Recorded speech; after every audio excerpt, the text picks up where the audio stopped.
Isama po natin sa ating mga panalangin ang intensyon ng ating sponsor ng misa ngayong gabi, si Ms. Dina Gonzalez Lin, at ang pasasalamat at speedy recovery ni na Irene Martinez, Irene Garcia, Regina Formentira.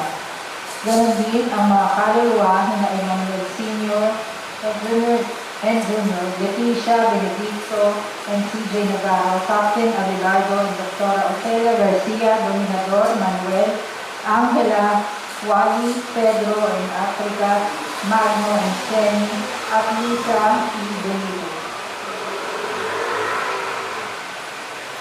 Magandang gabi po mga kapatid. Ngayon tayo ay natitipon upang ipagdiwang ang dakilang kapistahan ng kapanganakan ni San Juan Bautista at ang ikalimang gabi ng Misa Novenario sa karangalan ng ating mga dakilang kintakasi na sina San Pedro at San Pablo. Ang ating pong punong tagapagdiwang ay si Reverendo Padre Fernando Sabado Jr., LRMS. Magsitayo po tayo at sumabay sa panimulang hiling.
Sa ngalan ng Ama at ng Anak at Espiritu Santo. Amen.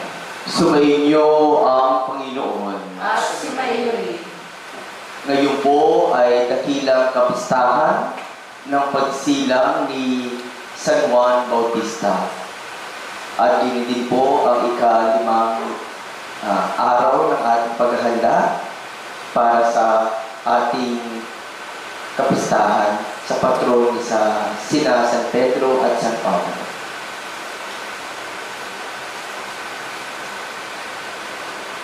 Mga kapatid, aminin natin ang ating mga kasalanan upang tayo maging marapat na gumanap sa banal na pagdiriwang.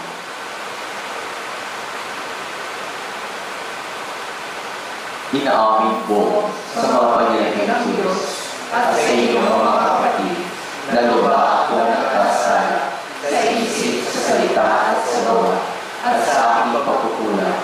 Kaya sinasama ko sa mga nagagawin kanila, sa lahat ng mga kaya ng pamadalan, at sa iyo mga kapatid na ako'y manalangin sa Panginoon ating Diyos.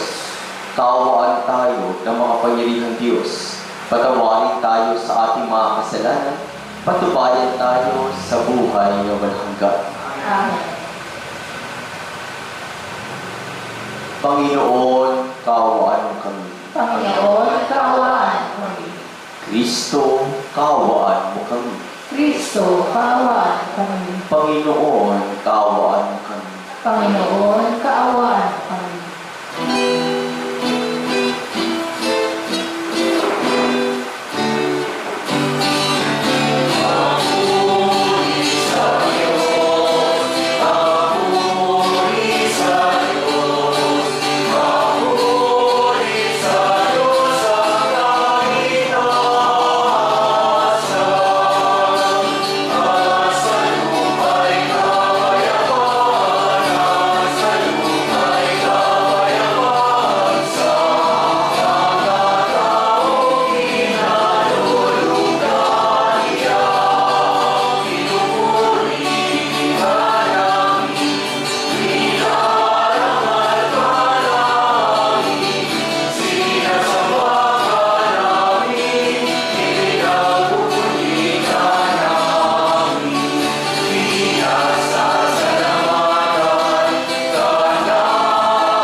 mong si San Juan Bautista upang ihanda ang bayan para sa Panginoong si Kristo.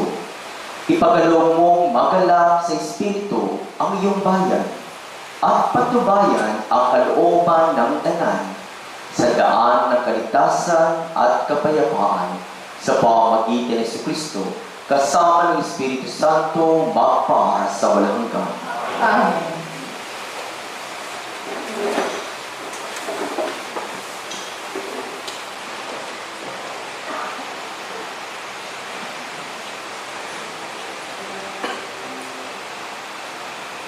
Pagbasa mula sa aklat ni Propeta Isaías. Makinig kayo, mga taong naninirahan sa malalayong lugar. Pinili na ako ng Panginoon bago pa isilang at hinirang niya ako para siya'y paglingkuran. Mga salita ko'y ginawa niyang sintalas ng tabak. Siya ang sa akin laging nag-iingat. Ginawa niya ako para matulis na palaso, na namang oras ay handang itudla. Sinabi niya sa akin, Israel, ikaw ay lingkod ko. Sa pamamagitan mo, ako'y dadakilain ng mga tao. Ngunit ang tugon ko, ako ay nabigo sa aking pagsisikap. Hindi nagtagumpay, gayong ibinuhos ko ang aking lakas. Gayon may itinitiwala ko sa Panginoon ang aking kalagayan, na ako'y gagantimpalaan sa aking nakayanan. Bago pa ako ipinanganak, ay hinirang na ng Panginoon. Pinili niya ako para maging lingkod niya, upang tipunin ang nangalat na mga Israelita at sila'y ibalik sa bayang Israel. Binigyan ako ng Panginoon ng karangalan, sa Kanya nagbubuhat ang aking karangalan. Sinabi ng Panginoon sa akin, Israel na aking lingkod, may mas mahalaga pa akong ipagagawa sa iyo, bukod sa pagpapanumbalik sa mga Israelita na labi, ay gagawin kitang tanglaw ng mga bansa upang lahat sa daigdig ay maligtas. Ang salita ng Diyos. Salamat sa Diyos. Pinupuri kita, Diyos ko, dahil ako'y nilikha mo. Pinupuri kita, Diyos ko, dahil ako'y nilikha mo. Ako'y iyong siniyasat, batid mo ang aking buhay. Ang lahat kong ilihim poon ay tiyak mong nalalaman. Ang lahat ng gawain ko sa iyo ay hindi lingid. Kahit ikaw ay malayo, batid mo ang aking isip. Ako ay iyong nakikita, gumagawa o hindi man. Ang lahat ng gawain ko ay pawang iyong nalalaman. Pinupuri kita, Diyos ko, dahil ako'y nilikha mo. Ang anumang aking sangkap, ikaw, Diyos, ang nilikha. Sa tiyan ng aking inay, hinugis mo akong bata. Pinupuri kita, O Diyos, para pagkakatakutan. Ang lahat ng gawain mo ay kahangahangang tunay. Pinupuri kita, O Diyos ko, dahil ako'y nilikha mo. Lahat ito'y nakikipal sa puso ko at loob. Ang puto ko sa katawan, nung iyon ay hugising. Sa loob ng bahay bata, doon iyong napapansin. Lumalaki ako roon sa iyo di nalilingin. Pinupuri kita, Diyos ko, dahil ako'y nilikha mo. Pagbasa mula sa mga gawa ng mga apostol. Noong mga araw na iyon, sinabi ni Pablo, nang si Saulo'y alisin ng Diyos, inihalilin si David upang maghari sa ating mga ninono. At ganito ang patutuo ng Diyos tungkol sa kanya. Natagpuan ko kay David na anak ni Jesse, ang lalaking nakalulugod sa akin, isang lalaking handang tumupad sa lahat ng inuutos ko. Mula sa angkan ng lalaking ito, ipinagkaloob sa Israel si Jesus, ang kanyang pinangakong tagapagligtas. Bago siya dumating, pinangaral ni Juan sa buong Israel na dapat nilang pagsisihan at kaligtaan ang kanilang mga kasalanan at kaligtaan. Nang matapos ni Juan ang kanyang gawain, sinabi niya sa mga tao, "Sino ba ako sa akala ninyo? Hindi ako si Kristo, ngunit siya'y darating na kasunod ko, at hindi ako karapat-dapat kahit taga-alis ng panyapa." Mga kapatid kong mula sa lahi ni Abraham at mga taong may takot sa Diyos, tayo ang pinadalhan ng balitang ito tungkol sa kaligtasan. Ang salita ng Diyos. Salamat sa Diyos.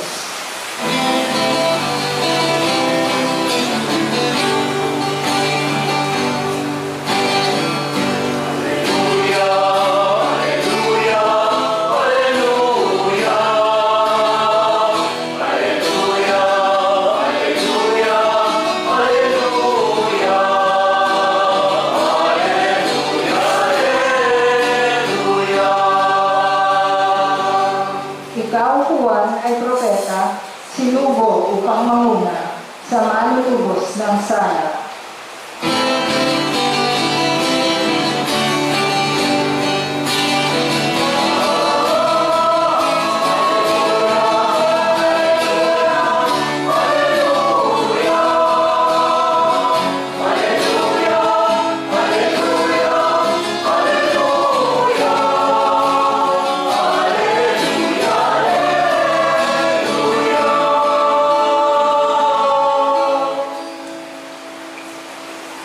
Sumainyo ang Panginoon. At sumayon, Ang mabuting balita ng Panginoon ayon kay San Lucas. papuri sa iyo, Panginoon.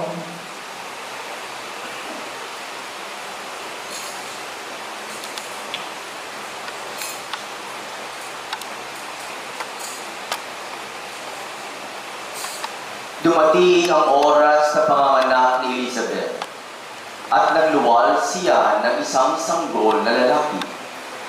Nabalitaan ng kanyang mga kapitbahay at mga kamag-anak na siya'y pinagpala ng Panginoon at nakigalak sila sa kanya. Nang ikawalong araw, dumalo sila sa pagtutuli ng sanggol. Sakariya sana ang ipapangalan sa kanya, gaya ng kanyang ama. Ngunit sinabi ng kanyang ina, hindi, Juan ang ipapangalan sa kanya. Subalit wala isa man sa iyong mga kamag-anak ang may ganyang pangalan, wika nila.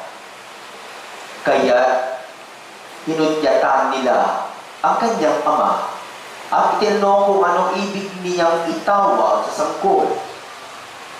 Humingi siya ng sulatan at sumulat ng ganito, Juan ang kanyang pangalan. At namangha silang lahat. Pagdakay, nakapagsalita siya at nagpuri sa Diyos. Natakot ang lahat ng kanilang kapitbahay. Ano ba't naging usap-usapan sa buong kaburulan ng Judea ang bagay na ito? Pinakaisip-isip ito ng lahat na nakakaalam at ang kanilang tanong, magiging ano kaya ang batang ito? Sapagkat maliwanag na sumasa kanya ang Panginoon. Lumaki ang bata at naging malakas ang kanyang espiritu. Siya'y tumira sa ilang hanggang sa araw na magpakilala siya sa Israel. Ang mabuting balita ng Panginoon. Pinupuri ka namin, Panginoong Jesucristo.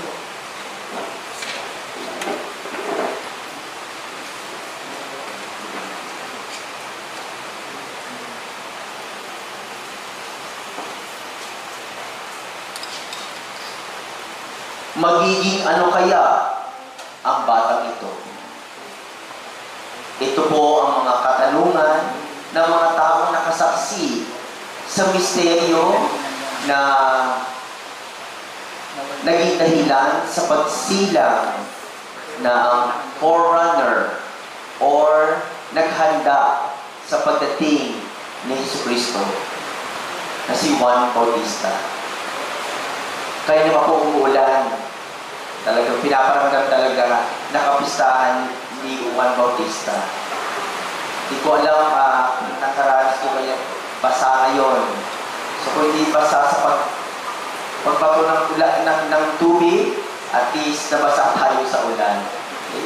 Pero ganun pa man, ito po talaga ang ikang simbolo sa kapistahan ng isa sa pinakadakila na image ng Catholic Church, si Juan Bautista. Mga kapatid, pagnilayan po natin ang buhay ng ating mga patron na sina San Pedro at San Pablo sa pamamagitan ng kapistahan ngayon sa gabi ito. Ang dakilang kapistahan ng pagsilang ni Juan Bautista. At dahil nga po nakapagtanong ang mga tao, ano kaya mangyayari sa batang ito? Kaya pagnilayan po natin yung misyon ni Juan Bautista. At ang tatlong misyon ni Juan Bautista ay masasalamin din po natin sa ating mga patron. At ito po yung panawagan sa atin. Okay? So, tatlo ang tutuhugin natin. Pagnilayan ang misyon ni Juan Bautista at paano natin makita iyon at nakikita sa ating patron o mga patron. Pangatlo, ito po yung hamon sa atin. Ito rin po kasi gagawin natin. So, allow me to use Latin words. Okay. Magaling naman kayo sa Latin, di ba? Para lalatiguhin ka namin. Okay? Kasi medyo maganda kasi pakinggan. Okay? So, unang misyon ni Juan Bautista is servire. Sabi mo nga, servire. Servire. Ano ibig sabihin noon? Yan. To serve. Diba? Sabi ko, ang galing-galing ninyo eh. Nagkukunuhan pa kayo. Servire. Serve. Okay? Ito po ang naging misyon ni Juan Bautista. Remember, sinabi niya na maski ako, hindi ako karapat-dapat, no? Na magtali sa kanya. Okay? Ano ba tawag doon? Sandalias. Okay? Magtali na kanya sandalias. Okay? So, sino yung sinasabi niya? Si Jesus. Could you imagine? Si Jesus na nagsasabi, I'm here to serve and not to be served. Ibig sabihin nun, servant si Jesus.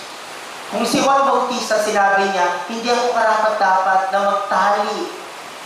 Okay? Ang sandalias ni Jesus. Kung si Jesus ay servant, therefore, mas mababa pa siya sa servant.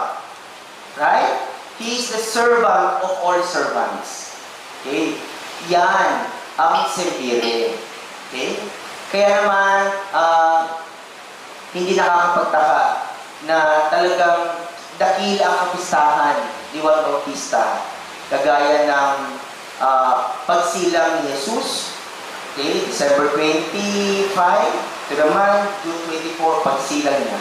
Sapagkat, yun talagang dapat ang ating buhay, ang ating mission to serve.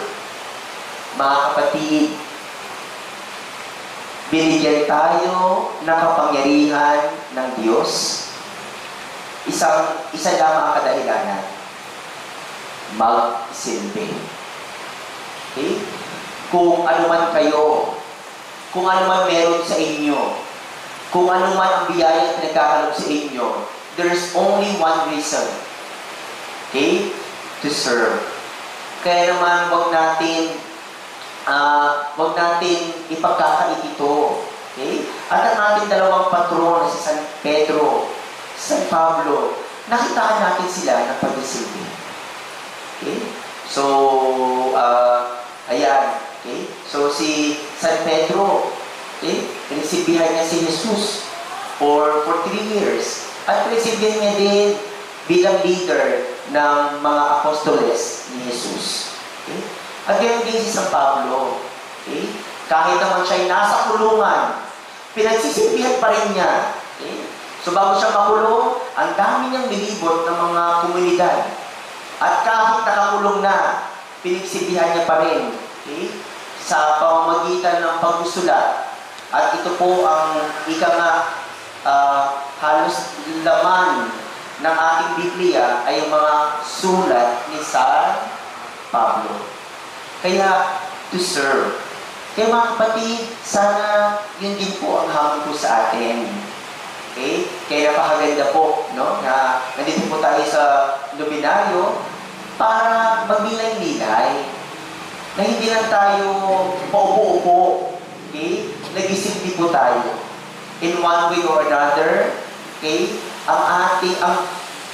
Ang role natin at ang dahilan kung bakit tayo biniyaan ng Diyos, it's because we are tasked to serve. To serve. I'm just wondering, no? Ang mga pare, may kapangyarihan na ang tinapay maging katawan. Okay? Pero, wala sa mga pare na mag-offer ng misa para sa kanila. How I wish na pwede ko i-bless ang sarili ko. Okay? Okay? I-bless ko sarili ko. Okay? Pero walang ganon. Ang pare binibless ang ibang tao, hindi ang sarili. How I wish may kapangyarihan ang pare magpatawad ng kasalanan. Pero never sa isang pare na pwede niyang patawarin ang kanyang sarili. Pinapatawad na kita, Father Fernando, sa mga kasalanan. Walang ganon. Because the powers given by God is meant for others. Okay? Meant for others. And that is the value of service. Kaya naman, napakagandang patilayan nyo. Okay? So, pangalawa, ano po yung mission ni Juan Bautista is audire. Audire. Which means, wala na talaga, no? Dito na talaga. Dito na, nag-freeze ang utak natin. 7:03. 7:03, nag-freeze ang utak natin. Okay? Audire, ibig sabihin nun, to listen. Listen. Yan. Okay? Audio. Audire. Okay? So, listen. Kaya hindi po nakakapagtaka. Ang sabi po sa Ebanghelyo, tumira siya saan? Sa ilang. Sa disyerto. Okay? Disyerto. Sa disyerto, tahimik. Ano papakinggan mo doon? Mapapakinggan mo sa katahimikan ang iyong puso. Sa katahimikan ng iyong puso, doon nangungusap sino? Ang Diyos. Hindi nakakapagtaka nung dumating na si Jesus. Anong sabi ni Juan Bautista? He is the Lamb of God. Siya ang kordero ng Diyos na ating hinihintay. Diba? Yan ang epekto. Yan ang epekto sa pakikinig niya sa presensya ng Diyos. Okay?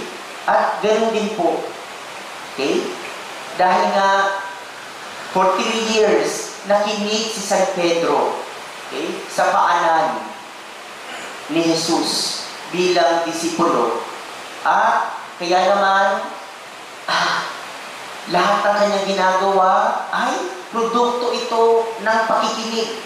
Produkto ito ng reflection. Okay? Kaya naman, ang ating simbahan or the Catholic Church is not only sola scriptura. Ibig sabihin nun, only the Bible, no. Meron buti tinatawag ng magisterium. Meron sola scriptura, sola traditionis or tradition, meron din magisterium. Ibig sabihin ng magisterium, ito po, okay, ito yung mga insights, reflections ng mga apostoles, ng mga obispo, okay, ng mga theologians, okay, sapagkat ito yung bunga ng pakikinig, okay, kasi ang dami nag-i-interpret ng Bible, kung ano-ano na lang, okay, pero sa pakikinig, anong mensahe ng Diyos? At pero doon nagpakita, okay, apparition, the risen Lord to St. Paul, okay, pinakinggan niya, okay, na siya at ang simbahan ng isa. At could you imagine, pupunta rin si San Pablo sa mga apostoles. Marahil nga nagpakwento si San Pablo sa mga apostoles. Kwento niyo naman yung encounter niyo kay Lord. Yan. Kaya naman, hindi nakapagtaka na ibigay niya ang kanyang buhay sa pananampalataya at pag-promote sa Panginoong Kristo. Ito'y produkto ng pagkikinig. Mga kapatid, malalaman mo talaga kung tama ang iyong pinakinggan. Kung kagaya ni San Juan Bautista, ang ipopromote mo ay si Jesus, hindi kung sino-sino. Okay? Kung pinopromote mo ang sarili mo, ang tawag dyan, self-congratulation. Okay? Pero, ang gusto ng Panginoon ay self-sacrifice. Ayan. So, pangatlo at panghuli, pangatlong misyon ni Bang Bautista ay renovare. Renovare. Ibig sabihin to renew. Renew. Kaya diba sabi ni Juan Bautista, okay, the kingdom of God is at hand. Okay? Magbago na. Hindi na nakapagtaka na maraming pumila sa Kanya because that is baptism of repentance. Sa pagbabago ay mayroong repentance, pag-isisi ng kasalanan. Yan. Yan ang naging misyon ni Juan Bautista. At din po ang naging gawain ng ating mga patron. No? Ang pagbabago. Obvious naman po, ang ating dalawang patron ay nabago dahil sa awa ni Kristo. Nabago ang dalawa dahil sa tiwala na ibinigay ni Kristo sa kanila. Nabago sila sapagkat sila'y nagkaroon ng inspiration ng Banal na Espiritu. At sana ganoon din po tayo. Okay? May pagbabago. Okay? Renewal. So, ibig sabihin ng renewal na talagang pag mali, okay, itama. Okay? Huwag natin i-justify yung mga mali. Nowadays kasi, no? Ewan ko lang kung sinasabi nyo, yung sinasabi white lies. Pati pag isinumali, may kulay na rin eh. Okay, bakit? Para to justify, okay? Na yung kasalanan ko naman, white lies naman yun eh. Yan. Tapos, yan. So, sana, kung mali-mali, okay? Tama ay tama. So, huwag na po natin i-justify yung mali para maging tama. Okay? So, yan mga kapatid, ang tatlong naging misyon ni Juan Bautista: to serve, to listen, and to renew. At naisabuhay din po yan ng ating mga patron ni San Pedro, San Pablo. At sana po, bilang mga followers ng ating patron, makita ito sa ating buhay. To serve, to listen, and to renew. Amen.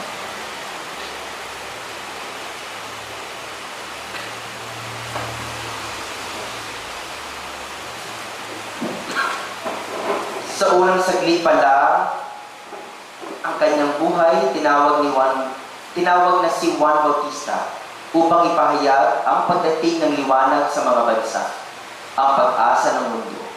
Sa kagalakan ng pag-iniwang ito, manalangin tayo sa Diyos. Panginoon, dinggin mo ang aming panalangin. Panginoon, hingin mo ang aming panalangin.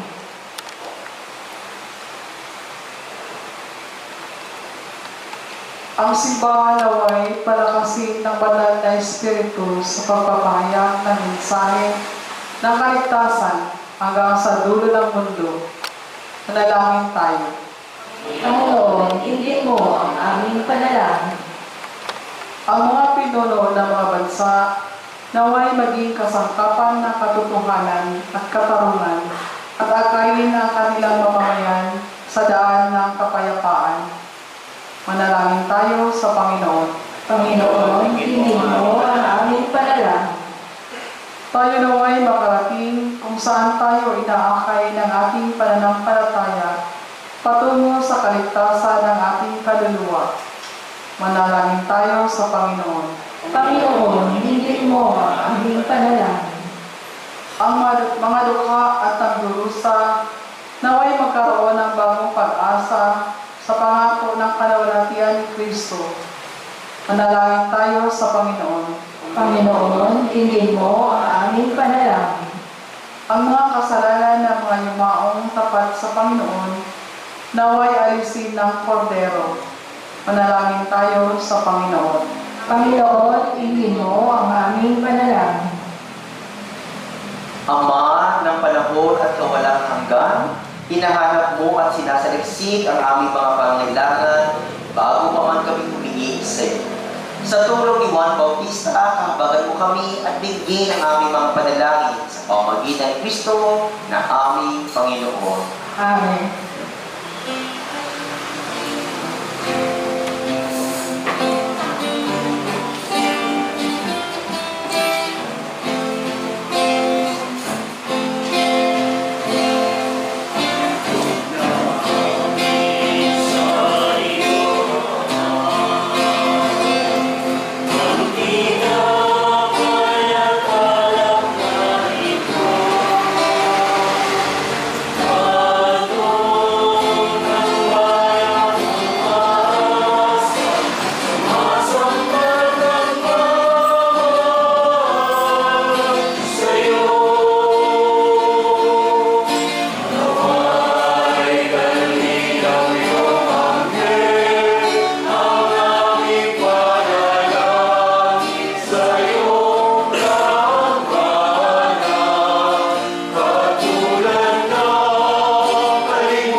Manalangin kayo mga kapatid upang ang paghahain natin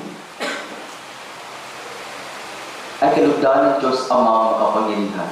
Tanggapin nawa, Panginoon, itong pag-aayin sa iyong mga kamay, sa kapulitan niya at karangalan sa aking kapagtabangan at sa buong sambayanan niyang banal. Ama naming lumikha, tanggapin mo ang mga alay naming dito inihanda sa iyong mga hapag ng banal mong dambana. Ngayon nagdiriwang kami ng parangalan nakatakda sa dakilang kapistahan nagturong darating at narito na nga si Jesucristo na aming Panginoon magpa sa walang hanggan. Amen. Sumayin niyo ang Panginoon. At sumayin Itaas si Diyos sa inyong puso at diwa. itaas namin sa Panginoon. Pasalamatan natin ang Panginoong ating Diyos. Marapat na siya ay pasalamatan. Ama namin makapangyarihan. Tunay ngang marapat na ikay aming pasalamatan sa pamamagitan ni Jesucristo na aming Panginoon. Dinadakila namin ang pagtatalaga sa pinili mo sa kanyang manguna ang tagapagbinyag na si Juan Bautista. Sa lahat ng isinilang, siya iyong itinanggi. At sa ligaya ng marami, siya naging sanhi. Bago pa siyang iluwal, kanya nang iginalang o iginagalak ang pagdating ng tagapagligtas ng lahat. Sa tanang propeta, siya lamang naghahayag na narito ang kordero sa lahat ng magliligtas. Siya pa rin ang tagabinyag na gumanap sa nagpapabanal sa tubig at nag-utos magbinyag na tapat niyang pinanandigan kahit dugo niya dumana. Kaya kaisa namang hinalagi si awit ang papuri sa iyo na walang humpay sa kalangitan, kami nagbubuni sa iyo kadakilaan.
Kaya sa pamamagitan ng Espiritu, gawin mo banal ang mga kaloob na ito upang para sa amin maging katawan at tubo ng aming Panginoong Jesucristo. Bago niya pinatiisan ko sa loob na maging hanto, inawakan niyang tinapay. Pinasalamatan kanya. Pinaghati-hati niya iyon, inibot sa kanyang mga alagad at sinabi, tanggapin ninyo lahat ito at kanin. Ito ang aking katawan na ihahandog para sa inyo.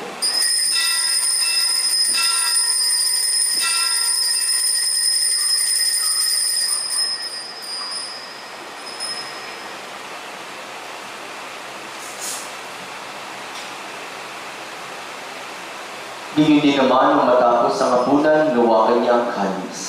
Muli kanyang pinasalamatan. Iniabot ang kalis sa kanyang mga alagad at sinabi, tanggapin ninyong lahat ito at inumin. Ito ang kalis ng aking dugo, ng bago't walang hanggang tipan. Ang aking dugo ni bubuhos para sa inyo at para sa lahat. Sa kapagpapatawad ng mga kasalanan, gawin niyo ito bilang pag-alaala sa akin.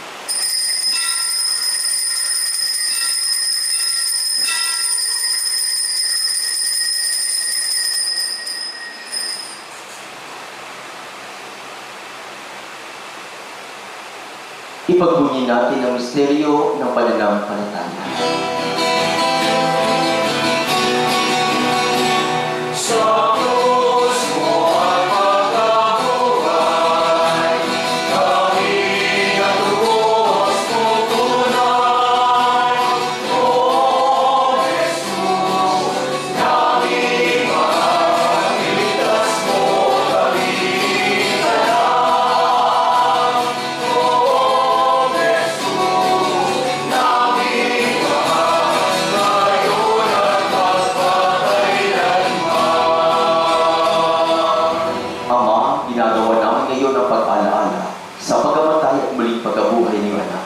Kaya inaali namin sa iyo ang tinapay na bibigay buhay at ang kalis na nakakaloob ng kaligtasan.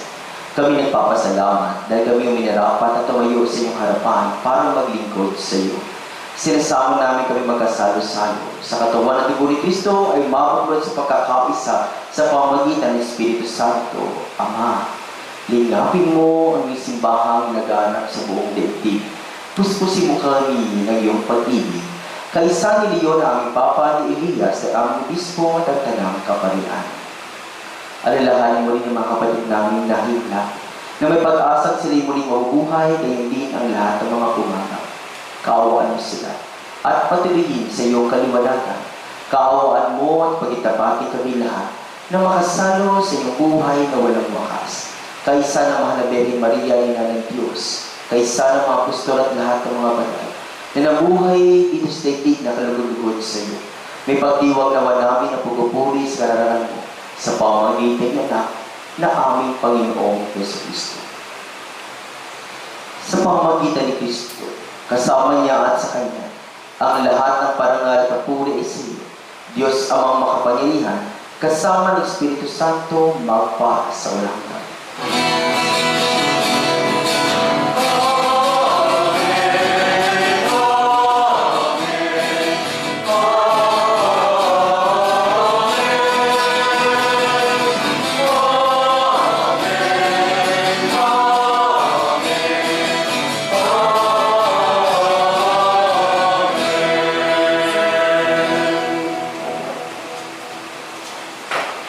Sa tagubilin na gagaling na utos at turo ni Jesus na Panginoon natin at Diyos, ipahayag natin ang lakas loob.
Hinihiling namin kami sa lahat ng masama, pagkalooban ng kapayapaan araw-araw, iligtas sa kasalanan, at ilayo sa lahat ng kapahamakan, samantalang aming pinananabikan ang dakilang araw ng pagpapahayag ng tagapagligtas namin si Jesucristo.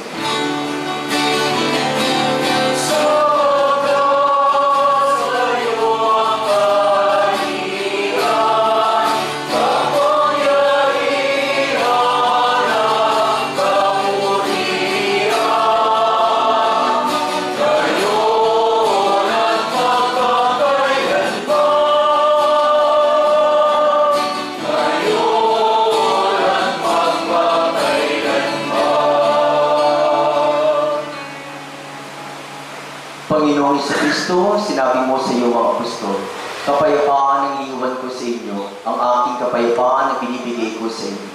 Tunghayan mo ang aming pananampalataya at huwag ang aming pagkakasala. Pagkaloob mo kami ng kapayapaan at pagkakaisa ayon sa iyong kalooban, kasama ng Espiritu Santo, magpa sa walang hanggan. Amen.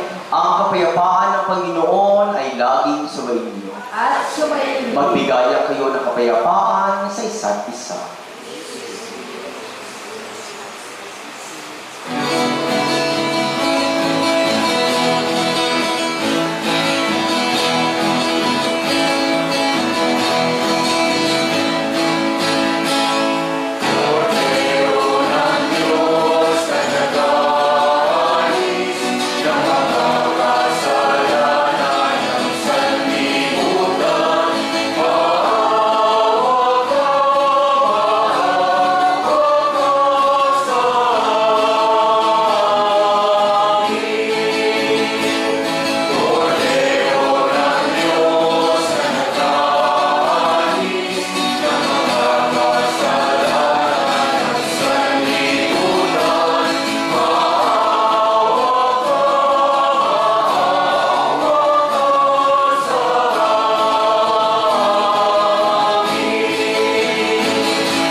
Ito ang kordero ng Diyos.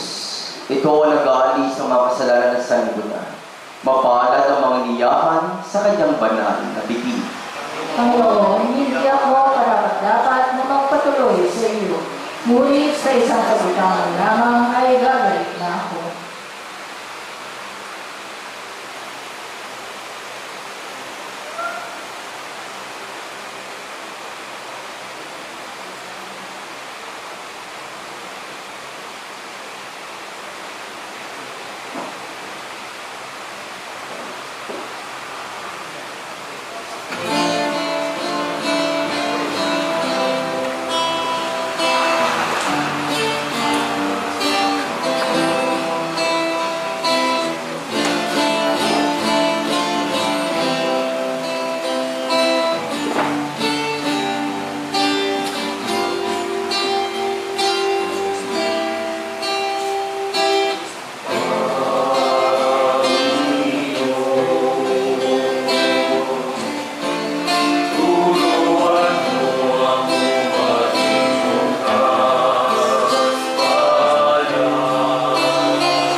kordero ay dumadalangin ng iyong sabayanang nagagalak sa pagsilang ni Juan Bautista ay kumilala nawa sa ipinangaral nila darating na gumanap ang aming panibagong pagsilang. Si Jesucristo ng aming Panginoon magpa sa walang hanggan. Amen. Manatili pong nakatayo para sa rito ng pag-insenso at panalangin parangal kina San Pedro at San Pablo.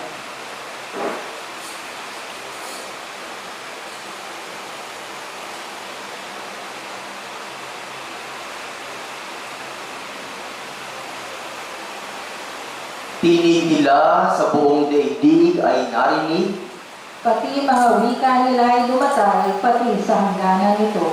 manalangin tayo.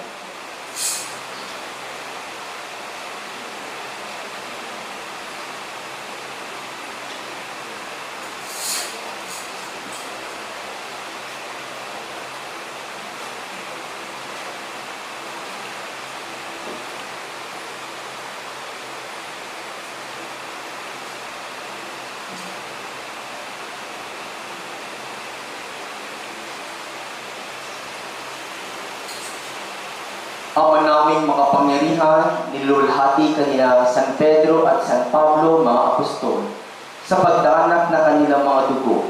Itulot mo na ang iyong simbahan ay palagiang manahan sa katarungan at uliran ng mga apostol o apostol at manatili naming tapat na walang dungis na kabiyak ng iyong anak mong aming manlubos na si Kristo Panginoon namin. Sa pamagitan niya, ang tanging saliga ng iyong sambayanan at sa Kanya at kasama niya, kasama ng Espiritu Santo, naway patuloy siyang umiral hanggang sa wakas ng panahon. Ito'y aming hinihiling sa pamamagitan ni Jesucristo, kasama ng Espiritu Santo, Diyos magpa sa walang hanggan. Amen. Mag-upo po muna sa dali lahat para sa ilang mga paanyaya.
Ang huli, mula po sa parokya ng St.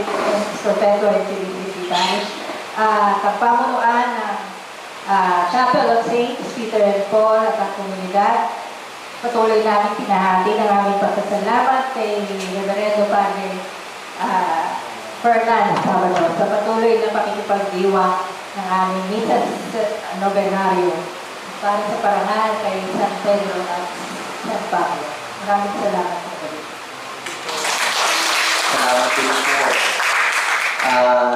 Siyempre, bilang priest minister ng kabataan ng Bikaryado natin, Bikaryado ng San Pedro Bautista, binabato ko din po ang komunidad ng Chapel ng San Pedro at San Pablo. At yun din po, bilang parochial vicar o outgoing parochial vicar ng mga Conception Parish, binabati ko po kayo na inyong namaligayang kapisahan po sa inyong lahat. Palapakan niyo po bawat isa, pipili po. Sumayin niyo ang Panginoon at sumayo. At pagpalain kayo ng makapangyarihan Diyos, Ama at Anak at Espiritu Santo. Amen. Tapos na po ang padalang pagdiriwang, tanggapin natin si Kristo at ibahagi natin sa ibang tao. Salamat sa Diyos.